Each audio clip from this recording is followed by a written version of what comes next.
এক নাম্বার সাহাবায়ে কেরামের গুণ, মুহাম্মাদুর রাসূলুল্লাহ ওয়াল্লাযীনা মাআহু আশিদ্দাউ আলাল কুফফার রুহামাউ বাইনাহুম। আল্লাহর নবীর সাহাবীদের প্রথম গুণ আল্লাহ বলেন আশিদ্দাউ আলাল কুফফার, কাফের বেঈমানদের মোকাবেলায় সাহাবায়ে কেরাম বড় কঠোর, সাহাবায়ে কেরাম বড় কঠোর, নিজেরা নিজেদের বেলায় বড় দয়ালু। বুঝেন কিনা দেখেন, খেয়াল করেন, কাফের বেঈমানদের মোকাবেলায় সাহাবায়ে কেরাম সবাই বড় শক্তিশালী, বড় মজবুত, বড় কঠোর। আমার বন্ধুরা, নিজেরা নিজেরা একে অপরের বেলায় বড় দয়ালু। আর এখন আমাদের মধ্যে পুরা উল্টাটা চলছে, কাফেরদের সামনে গিয়ে মাথা নত করি, আর নিজেরা নিজেরা লাগলে একজন আরেকজনকে ছাড় দেই না। কন্যা নবীর সাহাবীদের কথা ছিল আমরা একে অপরের জন্য দয়ালু।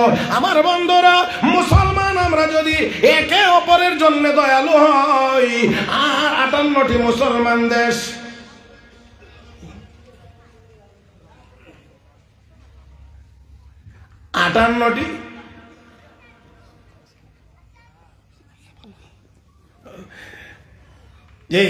কষ্ট হইতেছে, তাহলে শেষ করে দেব। শেষ করলে আমার লাগে সুবিধা। আর যদি আপনারা মনে করেন যে না শেষ হবে না, তাহলে আরো কয়েক মিনিট চলবে ইনশাআল্লাহ। রাজি আছেন? নারে তাকবীর, মাশাআল্লাহ মাশাআল্লাহ। শুরু করছিলাম সময়ে, এতগুলো মানুষ যদি প্রথম থেকে থাকতেন, তাহলে আমার ওয়াজের স্পিড মনে আরেকটু ভালো থাকতো। আলহামদুলিল্লাহ সুম্মা আলহামদুলিল্লাহ।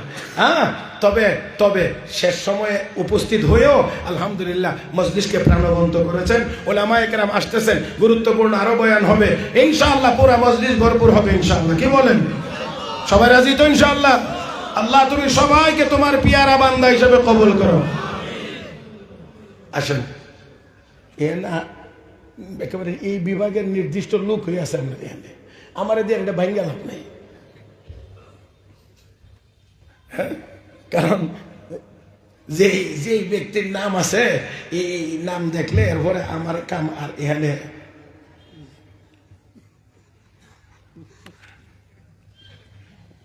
মাশাআল্লাহ।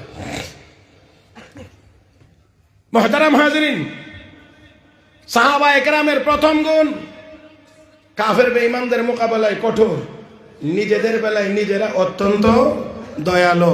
আমার ভাইয়েরা, আমাদের মধ্যে হয়েছে উল্টাটা, আমরা কাফেরদের বেলায় নরম, মুসলমানদের বেলায় গরম। আসুন আমাদের এই অভ্যাস পরিবর্তন করতে হবে। আমাদের অভ্যাস হবে আমরা নিজেরা নিজেদের বেলায় নরম, কাফের বেঈমানদের মোকাবেলায় গরম। সাইয়েদনা আবু বকর সিদ্দিক রাদিয়াল্লাহু তাআলা আনহু গেছেন ইহুদিদের কাছে কোনো বিষয়ে কথা বলার জন্য। এক ইহুদি পণ্ডিত দেখেই আবু বকর সিদ্দিককে খোঁচা মারছে। খোঁচা দিয়ে আবু বকর, তোমাদের আল্লাহ বলে ফকির হয়ে গেছে, মিসকিন হয়ে গেছে কেন? তোমাদের কোরআনে আয়াত নাজিল হয়েছে আল্লাহ এখন ঋণ চা, তো গরিব না হইলে কি ঋণ চা? দেখো আমরা লক্ষ লক্ষ কোটি কোটি টাকার মালিক। হযরত আবু বকর সবচেয়ে নরম মানুষ। আরহামু উম্মতি বি উম্মতি আবু বকর, আমার উম্মতের মধ্যে সবচেয়ে নরম মানুষ আবু বকর। সেই আবু বকর এমন গরম হওয়া হয়েছে, থাপ্পড় একটা দিছে একবারে মাটিতে ফেলেছে। একটা হলো শারীরিক শক্তি, আর একটা হলো ইমানি শক্তি। গোটা উম্মতের ইমান এক পাল্লায় রাখলেও আবু বকরের ইমানের সমপরিমাণ হবে না। সেই ইমানদারের হাত দিয়ে মারছে, কি মনে করেন? খুব আস্তেই দিছে, একেবারে মাটিতে ময়লা টয়লা লাগায় উঠছে। উঠে তাকায়া দেখে যে রাগের ভাব দেখা যায়, কথা বললেই আরো দিব। এই জন্যে ইহুদিরা তো বাটপার, সে কি মনে মনে চিন্তা করে এখানে আর থাপ্পড় খায়। আবু বকরের নবীর কাছে চলে যায়, বুঝাইয়া বলতে পারলে এখান থেকে ফাইসালা আসবে, তুমি একটা থাপ্পড় দিয়ে নাও। চিন্তা করেন এবার কেমন জায়গাতে বাটপারি করতে যায়। নবীর সামনে গিয়ে হাজির। নবী দেখে কি ব্যাপার, তোমার সাথে এই দুর্ব্যবহার কে করলো? কারণ আবু বকর আমার থাপ্পড় দিয়ে মাটিতে ফেলে দিছে। মাটিতে ফেলে দিয়েছে, ঠিক করে কাও কে থাপ্পড় দিছে? নবীর বিশ্বাস হইতেছিল না, থাপ্পড় আবু বকরে কেমনে দেয়? এটা উমর হইলে ঠিক আছে। লোকটিকে আমি তো সবাই দিছিনি, থাপ্পড় আপনার আবু বকরই দিছে। এমনি হয়তো আবু বকর হাজির। আবু বকর তোমার বিরুদ্ধে মামলা, তুমি নাকি লোকটারে থাপ্পড় দিয়ে জমিনে ফেলে দিয়েছো, দুর্ব্যবহার করছো, এই হামলা করছো কেন? তুমি কি করছো? থাপ্পড় দিছো? জি হ্যাঁ ইয়া রাসূলুল্লাহ, আমি থাপ্পড় দিয়েছি। আমি আর আপনি হইলে হয়তো টুটমুখ, জি না হুজুর, আমি জীবনে কাম করছি না। আল্লাহ নবীর সাহাবী যার উপাধি সিদ্দিক, তিনি তো মিথ্যা কথা বলতে পারেন না, মিথ্যা বললে সিদ্দিক হইতে পারে না। আমার বন্ধুরাম, তিনি বলেন ইয়া রাসূলুল্লাহ ইয়া হাবিবাল্লাহ, অবশ্যই আমি থাপ্পড় দিয়েছি। কেন আবু বকর তুমি তাকে থাপ্পড় দিতে গেলা? আল্লাহর নবী গো, থাপ্পড় দেওয়ার কারণ হলো আমি আবু বকর, আমাকে যদি কেউ গালি দেয় আমি বরদাস্ত করতে পারি, আমাকে যদি কেউ আঘাত করে এটাও মানতে পারি। আমার ভাইয়েরা উলামায়ে কেরাম, এই জন্যে ব্যক্তিগতভাবে যদি কেউ গালি দেয়, শুনেও না শোনার ভান করে চলে যায়, মনে মনে ভাবে মনে হয় আমাকে বলে নাই। ওয়ালাকাদ আমুরু আলাল লাইমি ইয়াসুবুনি ফামাদাইতু সাম্মাহু ফাকুলতু লা ইয়ানিনি, মনে মনে ভাবে আমারে না অন্য কাউকে গালি দিছে। ইয়া রাসূলুল্লাহ ইয়া হাবিবাল্লাহ, আমি আবু বকর আমাকে গালি দিলে সহ্য করতে পারি, আমাকে আঘাত করলে সহ্য করতে পারি, তবে গো নবী আমার সামনে আমার আল্লাহকে গালি দিবে, এটা আমি আবু বকর সহ্য করতে পারি না। আল্লাহু আকবার কোন, আর জোরে কোন আল্লাহু আকবার। আমি সহ্য করতে পারি না। ওগো নবী আমাকে দেখি ওই জালেম গো আমার আল্লাহ বলে ফকির হয়ে গেছে, মিসকিন হয়ে গেছে, আমার সামনে আমার আল্লাহকে মিসকিন বলবে, আর আমি আবু বকর নীরব থাকবো, তা হতে পারে না। এই জন্য থাপ্পড় দিয়েছি। আল্লাহর নবী কই, ইহুদি এমন কোন কথা কি তুমি বলছো? বুঝি না, কিচ্ছু বলি নাই, এমনি থাপ্পড় মেরেছে, এমনি থাপ্পড় মেরেছে। আল্লাহর নবী কয়, আবু বকর সাক্ষী লাগবে, আসেনি কোনো সাক্ষী পেশ করো, সাক্ষী পেশ করো। বিবাদী অস্বীকার করেছে। আবু বকর সিদ্দিক কয়, না না, আমার কাছে কোনো সাক্ষী নাই গো নবী, কোনো সাক্ষী নাই। আল্লাহর নবী কয়, আবু বকর সাক্ষী যদি না থাকে মামলার রায় তোমার বিপক্ষে চলে যেতে পারে। আবু বকর কয়, যা করেছি আল্লাহর মহব্বতে করেছি, অতএব কি ফয়সালা হবে তা জানি না, আমি যা করেছি আল্লাহর মহব্বতে করেছি। আল্লাহর নবী মনে মনে চিন্তা করতেছেন, রায় ঘোষণা করবেন, ইহুদি একটা থাপ্পড় আবু বকরের গালে দেবে। ও বন্ধু, আওয়াজ করে বলুন, আমার আপনার নবী যদিও বাস্তব চিত্রটা দেখেন নাই, আল্লাহ দেখেন কি দেখেন না? জানেন কি জানেন না?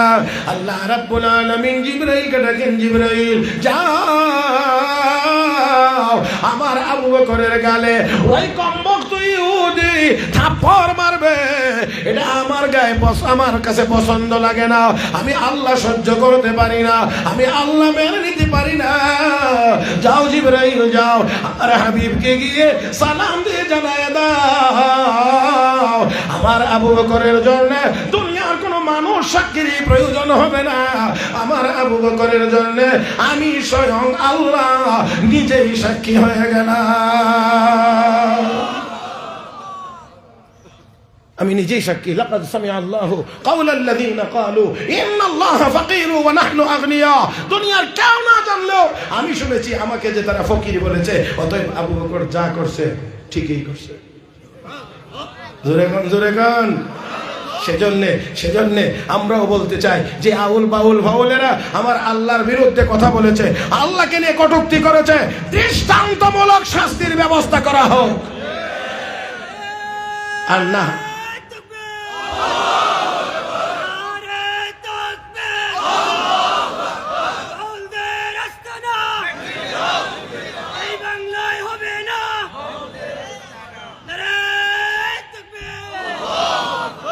এই যে স্লোগান সবাই বুঝে না, এমনটা দিলে তো উত্তর পাওয়া যাবে না, এমনটা দিতে হবে যাতে সবাই জবাব দিতে পারে। আপনারা কি রেডি? কথা বলবেন তো? একটা স্লোগান হবে এখন, এই স্লোগানটা এমন হওয়া লাগবে অন্তত জকিগঞ্জ উপজেলার ভিতরে, এই থানার ভিতরে যেন শয়তান থাকতে না পারে। সবাই পারবেন ইনশাআল্লাহ? মাশাআল্লাহ। একটু ডাইন হাত তুলেন, ডাইন হাত মোট করেন, আমার সাথে একটু কথা বলেন। জমিন কার? আসমান কার? চন্দ্র সূর্য কার? ওই আমরা কার? তাহলে আল্লাহর জমিনে আল্লাহর নামের বড়ত্বের আওয়াজ হবে, আসতে হবে না জোরে হবে? রেডি? এবার হোক, দাঁড়ান দাঁড়ান।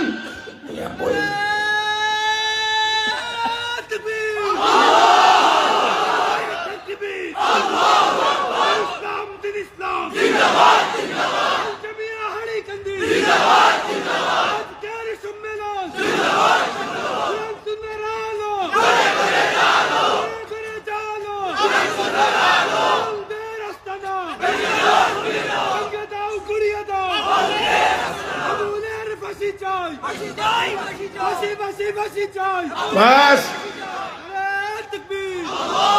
মাশাআল্লাহ, এতক্ষণে গিয়া কিছুটা হইছে। আমি আর যদি কিছুটা করে দিয়ে যাইতে পারি তো পরবর্তী উলামায়ে কেরাম এটার কিছুটা সুফল মনে হয় পাইতে পারে। বেশি কষ্ট দেয়া লাইছি না, মনে মনে আমার উপরে খুব রাগ করতেছে। হ্যাঁ, অনেক দিন আগে একবার এমনিতেই এসেছিলাম এই হাড়িকান্দি, একটু বেড়ায় গেছিলাম আর কি, অনেক দিন আগে। আর আজকে আলহামদুলিল্লাহ একটু কথা বলার সুযোগ হয়েছে, আলহামদুলিল্লাহ। আমার ভাইয়ের আসুন, বলছিলাম সাহাবা একরামের বৈশিষ্ট্য কাফের বেঈমানদের মোকাবেলায় নরম না গরম? কথা কয় না, নরম না গরম? আবু বকর ব্যক্তিগতভাবে নরম, কিন্তু ইসলামের উপরে আঘাত আসলে নরম না গরম? এই কথা কয়, নরম না গরম? এই দেশের উলামায়ে কেরাম নরম, অত্যন্ত নিরীহভাবে থাকতে চায়, কিন্তু ইসলামের উপরে আঘাত আসলে তখন বুড়াটাও গরম হয়ে যায়। যার বহি প্রকাশ ঘটেছে খলিফায়ে মাদানী শাইখুল ইসলাম আল্লামা শাহ আহমদ শফি, আমার শাইখ মুর্শিদ 90 বছর বয়সে নাস্তিক ব্লগারদের বিরুদ্ধে ময়দানে ঝাঁপিয়ে পড়েছিলেন, শাপলা চত্বরে রক্ত দিয়েছিলেন। আর আমাদের দেশে যারা নামের আগে পিছে 13 লাইন টাইটেল, মাহবুবে সুবহানি, কুতবে রব্বানি, গাউসে সমদানি, হ্যাঁ, সেরাগালিশার নাম আর খুশ করে পাওয়া যায়। হ্যাঁ, ওনাদেরকে 12 রবিউল আউয়ালে জিলাপি খাওয়া ছাড়া এই বাংলাদেশে আর কোনো কাজে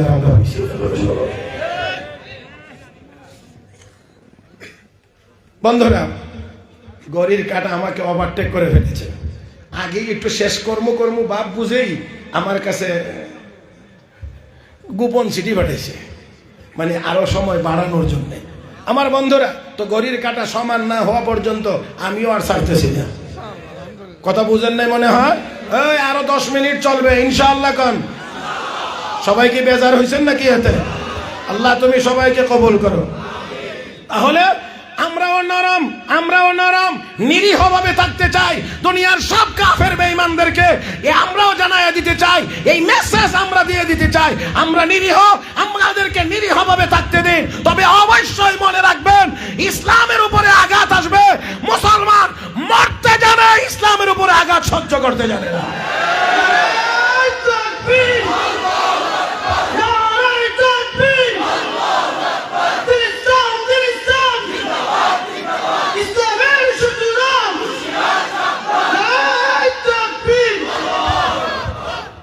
রাসূলের সাহাবী হযরত আব্দুল্লাহ বিন হুযাফা রাদিয়াল্লাহু তাআলা আনহু রোমান সৈনিকদের হাতে বন্দী হয়ে গিয়েছিলেন। সকল সৈনিক সহ তিনি সেনাপতি ছিলেন।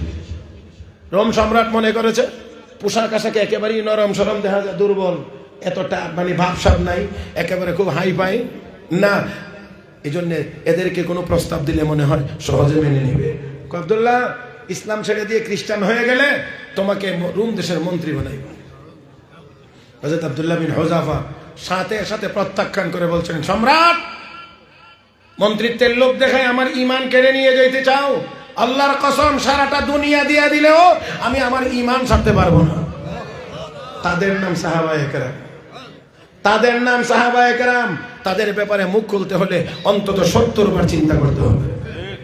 মনে রাখতে হবে তারা জীবন দিতে প্রস্তুত ছিল, দ্বীনের ব্যাপারে কোনো আপোষ করতে তারা প্রস্তুত ছিল না। আর আমরা তো মাশাআল্লাহ এখন বুড়ের আশা।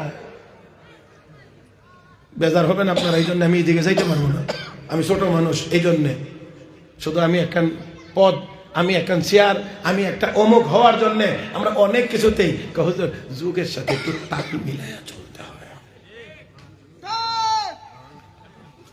যে যুগের সাথে মুসলমান উলামা একরাম এখানে আছে, ভুল হলে আমি সংশোধন করে নেব। কিসের যুগের সাথে, কি দিয়ে যুগের সাথে তাল মিলাইতে চান? যুগের সবকিছুকে কোরআন আর হাদিসের সাথে মিলাইতে হবে। যদি যুগের কোনো কাজ কাম হাদিসের সাথে কোরআনের সাথে মিলে আমরা গ্রহণ করব, যুগের কোনো কাজ যদি কোরআন হাদিসের সাথে মিলে না, লাথি মারব। যুগের সাথে তাল মিলে, যুগের সাথে আবার তাল কেমনে মিলা? যুগের সাথে যদি তাল মিলে চলতে হতো, কোরআন হাদিসের তো কোনো কিছু বাকি থাকে না। কোরআন হাদিস নাজিল হয়েছে যুগে যুগের সব সমস্যার সমাধানের জন্য কোরআন আল্লাহ নাজিল করেছেন। তাহলে যুগের যা কিছুই আসবে আগে কোরআনের সাথে মিলাইয়া দেখতে হবে কোরআন কি কয়। যদি গ্রহণ করবো, যদি না একটু যুগের সাথে এই যুগের সাথে তাল মিলাইতে গিয়া যা হওয়ার তাই হইছে, যা হইবার তা হইতেছে। আমার বন্ধুরা, পাপে দুনিয়া ভরপুর হয়ে গেছে। যুগের সাথে তাল মিলাইতে গিয়ে ঘরের ভিতরে টেলিভিশন, এখন পকেটে পকেটে মোবাইল। আমার বন্ধুরা, একসময় সিনেমা হল ছিল, এটারে ছোট করে টেলিভিশন আকারে ঘরে ঢুকাইছে, এটারে আরো সংক্ষেপ করে মোবাইল আকারে পকেটে পকেটে ঢুকাইয়া দেওয়া হয়েছে। তাল মিলাইছেন, খুব ভালোভাবে তাল মিলাইছেন। ক্লাস 5-এ 6-এ পরে 7-এ পরে এই মেয়ের হাতে অ্যান্ড্রয়েড সেট দিয়ে সারাটা দুনিয়ার সাথে তার পরিচয় করাইয়া দিয়েছেন। ক্লাস 10-এ ওঠার আগে আগে আরেকজনের সাথে চম্পট। এটা আপনাদের এই দিকের কথা বলছেন, এইদিকে হয়তো নাই, অন্যান্য জায়গার কথা বলছি আর কি। তারপরে গেছে কি যুগের সাথে তাল মিলাইছেন, যে এই জন্য এই অবস্থা হয়েছে। আর আর আর আর এই কারণে যত পাপ হইতেছে, পাপের বোঝা ভারী হওয়ার কারণে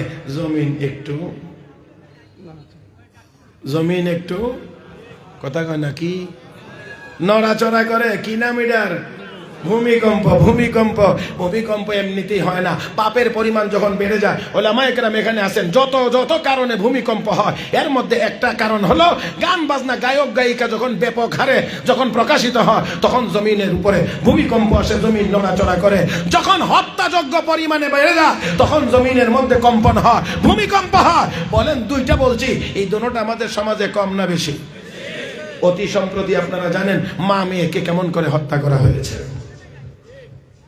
কোথায় গিয়েছি আমরা? চিন্তা করতে হবে। আল্লাহ আমাদেরকে গুনাহ থেকে হেফাজত করুন, বলি আমিন। আরো জোরে বলি আমিন। আমার বন্ধুরা, হযরত আব্দুল্লাহ বিন হুযাফা রাদিয়াল্লাহু তাআলা আনহু মুখের উপরে বলে দিলেন, সারা দুনিয়া পাইলেও ঈমান ছাড়তে পারবো না। তাদেরকে সাহাবী বলে,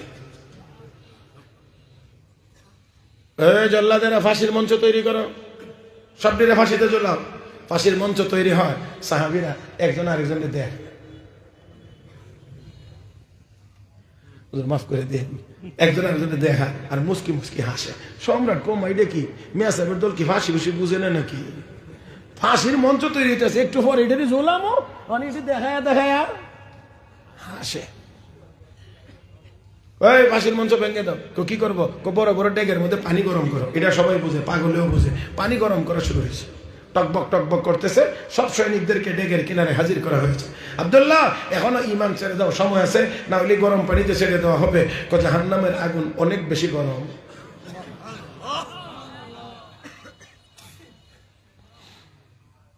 জাহান্নামের আগুন এই গরম পানির চেয়ে কোটি কোটি গুণ বেশি গরম।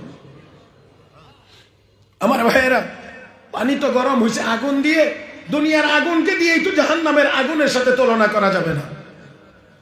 নারুল্লাহিল মুকাদা আল্লাতী তাত্তালিউ আলাল আফিদা, দুনিয়ার আগুনে চামড়া বা পুড়ে আগে পুড়ে ভিতরে যা, জাহান্নামের আগুন বাইরে ভিতরে সমানে পুড়ে, বাহিরে যতটুকু পুড়বে কলিজা ততটুকুই পুড়বে। এমন জাহান্নামে কেউ যাইতে চাই? বলেন না আওয়াজ করে, যাইতে চাই? এটা ভালো জায়গার নাম না, এটা ভালো ঠিকানার নাম না। রব্বে কারীম তার বিবরণ কোরআনের বহু আয়াতে দিয়েছে। ইন্না জাহান্নামা কানাত মিরসাদান লিত-তাগিনা মাআবা লাবিসিনা ফিহা আহকাবা লা ইয়াযুকুনা ফিহা বারদান ওয়ালা শারাবা ইল্লা হাবিবান ওয়া গাসাকা জাযাআন ওয়িফাকা ইন্নাহুম কানু লা ইয়ারজুনা হিসাবা ওয়া কাযাবু বিআয়াতিনা কিযাবা ওয়া কুল্লা শাইইন আহসায়নাহু কিতাবা فذوقوا فلن نزيدكم إلا عذابا। বড় ভয়াবহ জায়গার নাম জাহান্নাম। আল্লাহ আমাদেরকে জাহান্নাম থেকে হেফাজত করো, জোরে কোন আমিন। হযরত আব্দুল্লাহ বিন হুযাফা বলেন, ও সম্রাট, এই গরম পানির চেয়ে জাহান্নামের আগুন কোটি কোটি গুণ বেশি গরম। ঈমান এনেছি জাহান্নাম থেকে বাঁচার জন্য, প্রয়োজন হলে ঝাঁপ দেব এই গরম পানিতে। এমনি একজন সৈনিককে এই গরম পানিতে ছেড়ে দেওয়া হয়েছে, মুহূর্তের ভিতরে শাহাদাত বরণ করেছে। হযরত আব্দুল্লাহ বিন হুযাফা এই দিকে তাকিয়ে তাকিয়ে হাসতে আছে, এই দিকে তাকিয়ে তাকিয়ে এখন কাঁদতে আছেন। সম্রাট মনে মনে ভাবছে এখন মনে হয় ভয় পেয়েছে, এই জন্য কাঁদতে আছে। এ জল্লাদ রাখো, আর কাউকে ছেড়ে দিও না, একটু দেখি এখন কেন কাঁদে, আগে হাসছিল। ডাক দেখো আব্দুল্লাহ, এখন কি ভয় পেয়েছো নাকি ভয় পেয়েছো এই জন্য কাঁদো? না রে সম্রাট, না, ভয়ে কান্দি না, আফসোসে কান্দি। বলে কিসের আফসোস? আমার ভাইকে যখন এই গরম পানিতে ছেড়ে দিয়েছো, মুহূর্তের ভিতরে শাহাদাত বরণ করেছে, শরীরটা ক্ষত বিক্ষত হয়ে গিয়েছে, এই শরীর আর ফিরে আসবে না। তাই আমি আল্লাহর দরবারে কাঁদছি আর বলছি, ওরে মালিক, আমাকে মাত্র একটা দেহ দান করেছো, একবার আগুনে ছেড়ে দিলে, পানিতে ছেড়ে দিলে শেষ হয়ে যাবে। আল্লাহ তুমি আমাকে কেন 100 দেহ দিলা না? 100 দেহ যদি দিতা, তোমার জন্য, তোমার সন্তুষ্টির জন্য আমি 100টা দেহ এই গরম পানিতে ছেড়ে দিয়ে দিয়ে কোরবানি দিতাম। আল্লাহ আমাকে কেন 100 দেহ দিলেন না, সেই আক্ষেপ আর আফসোসে কাঁদতেছে। সম্রাটকে সর্বনাশ, মারতে চাই একবার, মরতে চায় 100 বার। ইডিনে মারলে আর কি হবে? ঠিক আছে তোমাকে ছেড়ে দেব, ছেড়ে দেব, তবে শর্ত হলো আমার কপালে একটা চুমা দিতে হবে। হযরত আব্দুল্লাহ বিন হুযাফা কয়, আমার মুক্তির জন্য কোনো কিছুই হবে না, আগে ঘোষণা দিতে হবে আমার সব সৈনিকের মুক্তির ব্যবস্থা হবে কিনা। এবার চিন্তা করতে পারছেন, কাফের যখন বলছিল তোমাকে মন্ত্রী বানাইবো, ঈমান ছেড়ে দাও, মুহূর্তের ভিতরে হুঙ্কার দিয়ে কয় না। আর যখন মুক্তির সময় এসেছে তখন আমি না, আগে আমার সৈনিকদের মুক্তির ব্যবস্থা করো। আর আমরা তো হইলো মানে সুবিধা হইলে বাস আমার জান বাঁচাই আমি। আল্লাহ নবীর সাহাবী বললেন সবার মুক্তির ব্যবস্থা হলে, আচ্ছা ঠিক আছে সবাইকে দেওয়া হবে।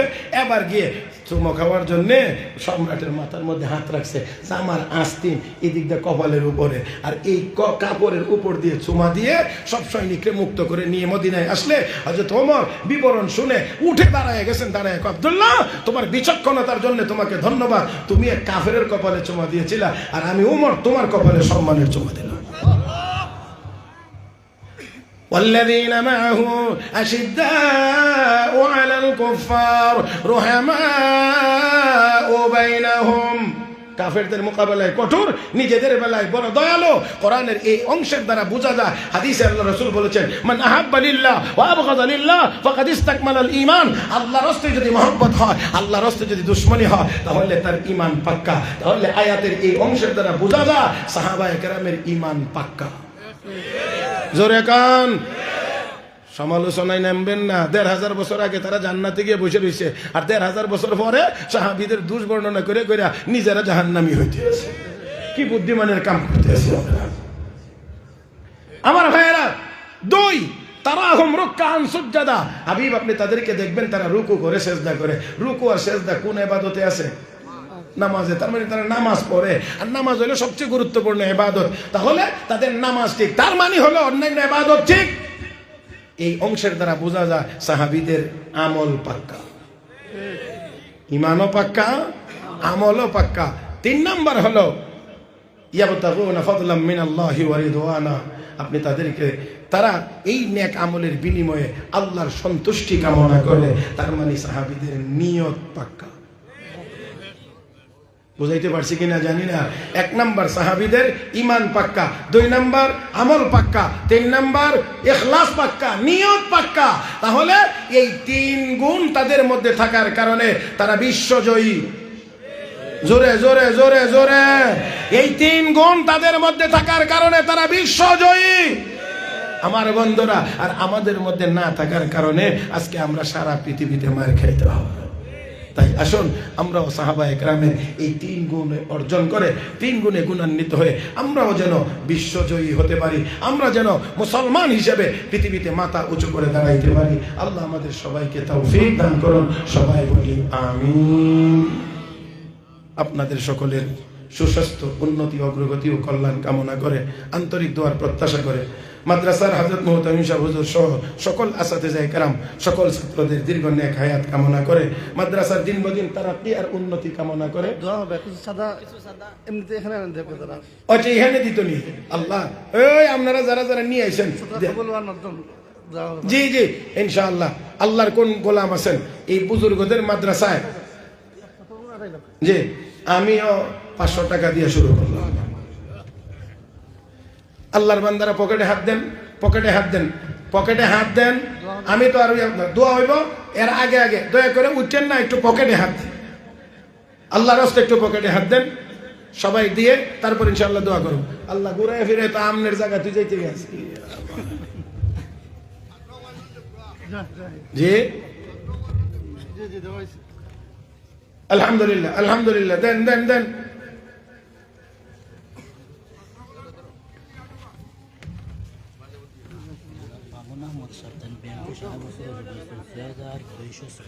$6,206 জনাব মামুন আহমদ সাহেব সারা বছর জমাইছেন জমায়া এই টাকাগুলো ওই মাহফিলে মাদ্রাসার মধ্যে দিয়ে দিচ্ছেন আল্লাহ তুমি কবুল করো কামাই রোজগারে আরো বেশি বরকত দান করো বিপদ আপদ থেকে হেফাজত করো আল্লাহর এক বান্দা 1000 দিয়েছেন আল্লাহ কবুল করো মঞ্জুর করো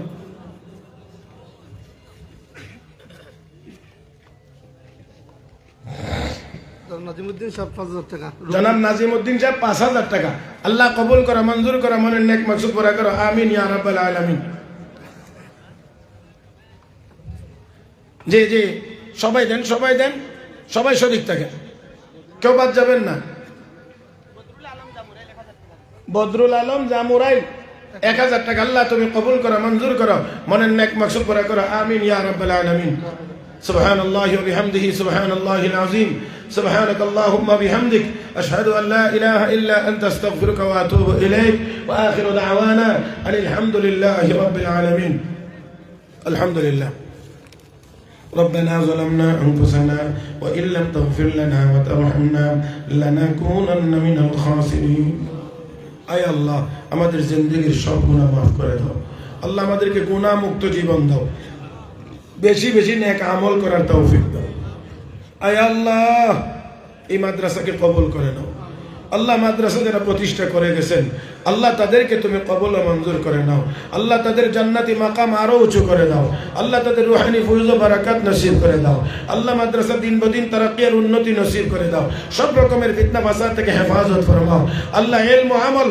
তাকওয়া তাহারাতের মারকাজ হিসেবে কবুল ও মঞ্জুর করে নাও আল্লাহ সকল আসাতিজা ইকরামকে ইখলাসের সাথে আল্লাহ দর্স দেওয়ার তৌফিক দাও আয় আল্লাহ সকল ছাত্রদেরকে হিম্মত আর ইখলাসের সাথে আল্লাহ সবক গ্রহণ করার তৌফিক দাও আল্লাহ এই মাদ্রাসা থেকে আয় আল্লাহ আল্লাহ আনোয়ার শেখ কাশ্মীরি তৈরি করে দাও আল্লাহ যুগের থানবী তৈরি করে দাও আয় আল্লাহ যুগের শেখুল ইসলাম হুসাইন আহমদ মাদানী তৈরি করে দাও ইয়া আরহামার রাহিমিন আয় আল্লাহ আমাদের সবাইকে তাদের নকশা কদমের উপরে চলার তৌফিক দাও ইয়া আরহামার রাহিমিন যা কিছু বলছি শুনছি ভুলভ্রান্তি হয়ে থাকলে মাফ করে দাও আমলযোগ্য কথাগুলোর উপরে আমলের তৌফিক দাও আয় আল্লাহ সাহাবা ইকরামের গুণে আমাদেরকে গুণান্বিত করে দাও আল্লাহ যারা যত নেক মাকসুদ নিয়ে দান খয়রাত করেছেন সবার নেক মাকসুদের উপরে তাদের এই খয়রাতকে কবুল ও মঞ্জুর করে নাও আয় আল্লাহ মুহূর্তে আমাদের পক্ষ থেকে অসংখ্য গণিত দরুদ ও সালামের হাদিয়া তোমার পিয়ারা হাবিবের রওজা মুবারকে পৌঁছে দাও তোমার হাবিবের ওসিলা আমাদের দোয়াকে কবুল ও মঞ্জুর করে দাও ربنا تقبل منا إنك أنت السميع العليم وتب علينا